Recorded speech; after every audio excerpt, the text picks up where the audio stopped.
that the Honorable Elijah Muhammad taught us was that the knowledge, wisdom, and understanding of God is passed from father to son. Right. Well, the enemy knows that too. Yes. That if this wisdom has been passed down for trillions of years, from generation to generation, well then, if the enemy could ever break that chain of transmission, then he got us. Because now you got a generation that doesn't know anything about themselves, doesn't know anything about their past. And of course, this is the secret of the 64 years of hidden history. Right. That's exactly what happened. They broke the chain of transmission, so that then you had a generation that they could manipulate and use as tools and slaves. Well, speaking to your point, they have a line. Of course, with the unjust law comes the abuse of authority, which is just what you spoke on. So there seems to be. I got an email yesterday morning from a brother who is in Chicago, and he said he had just heard on Fox News where they're going to mandate that children in the schools of Chicago receive the swine flu vaccine, and that they already have poised law enforcement to make sure that these are carried out. So, right now we have entered a time where you have to stand up and may have to physically fight, for your rights, or suffer some level of persecution. Yeah, well, it seems to me that this produces the great separation. Yes. See, those, in other words, everyone will be compelled to determine for him or herself whether they want to be a part of this world system or whether they are apart from it. And this could be, the one big issue that will draw a clear line in the sand. No straddling the fence on this one. Yeah. I mean, if you're against it, then they're going to make sure you're against it. Yeah. And of course, it's interesting that during the Bush administration, even back to the Clinton administration, there were any number of laws that were passed by Congress and probably dozens and dozens of executive orders all around the issue of public health.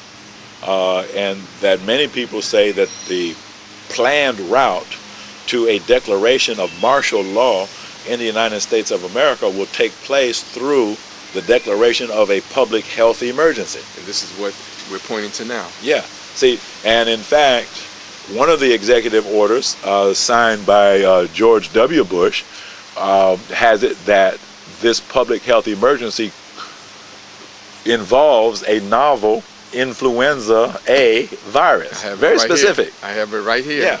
And that any person that the president deems to be a threat to public health can be detained, arrested, quarantined. Right.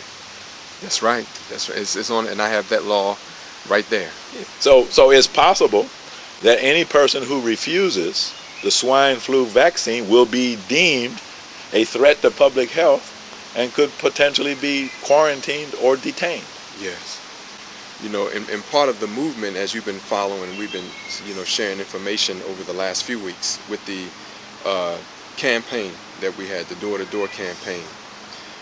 Looking at one of the best ways to do it, to me, it just seemed that if you would educate a parent on what is the ingredients. Of course, we've been able to stumble across them. Not stumble, but we've been able to get what's in these vaccines. It's a cadre, as you know, of metals and poisons and genetically engineered, and they can pick and choose where it comes from. Well, I decided, in consultation with you, to go that route because, see, it's no questions. I mean, you can point to a high level of conspiracy of the Illuminati if you want. You can bring up anything you want, but the bottom line is, as a parent, you know what's in that vaccine. Right.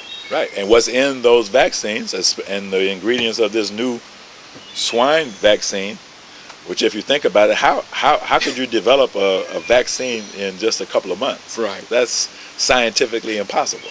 Okay. And how could you actually know the ingredients beforehand? Right. So that they're published. So that you actually see what it is. And of course, among those ingredients, you have aluminum, which is a toxic metal. You have mercury, in the form of thimerosal, which is a toxic heavy metal.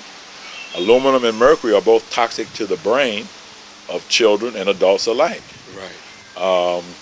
every child that I've ever examined who has autism or attention deficit disorder or hyperactivity or any of these disorders these are really just symptoms of minimal brain damage that has been brought about by toxic metals, aluminum and mercury.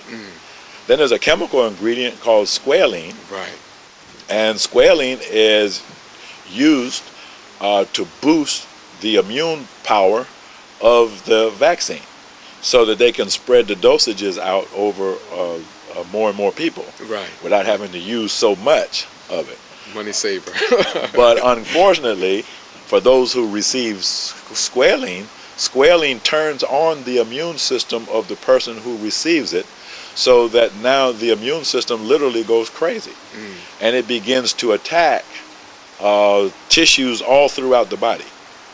So people develop joint pain and muscle aches, nerve pain. As a matter of fact, if you want the classic picture of a squalene-induced illness, just look at Gulf War syndrome.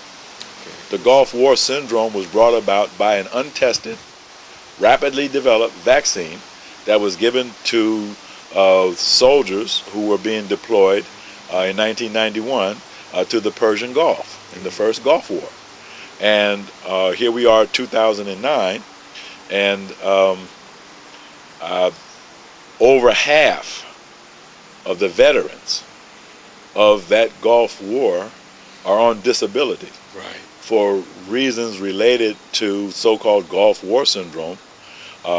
Garth Nicholson is the great researcher who uncovered the root cause of Gulf War syndrome. He was a government researcher and also affiliated with a great university down in Texas. And because he was a whistleblower on what the cause of this was, he got fired and started his own private foundation, continuing his research. Interestingly enough, we invited Garth Nicholson to do a presentation at Savior's Day, probably around the year 2000 or 2001, where he actually presented his research on the vaccine-related cause of Gulf War syndrome. Wow.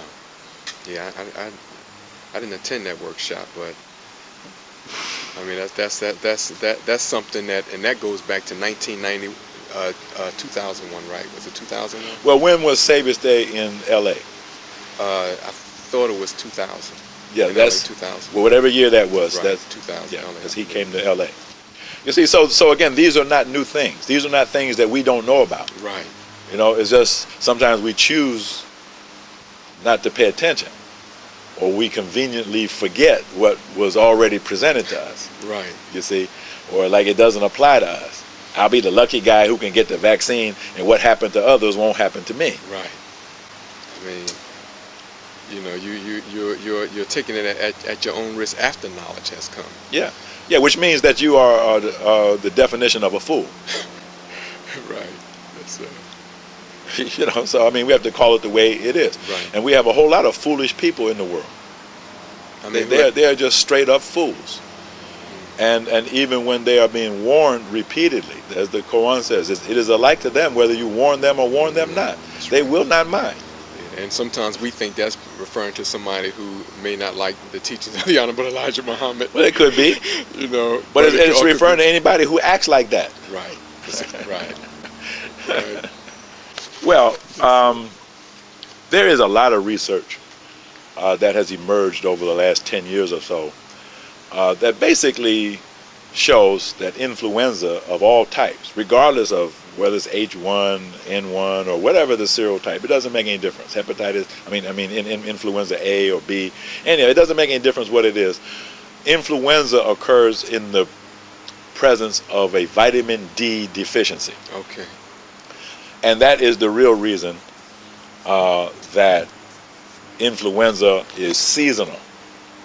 Okay, yes, sir. Because the D vitamin is produced by the sun.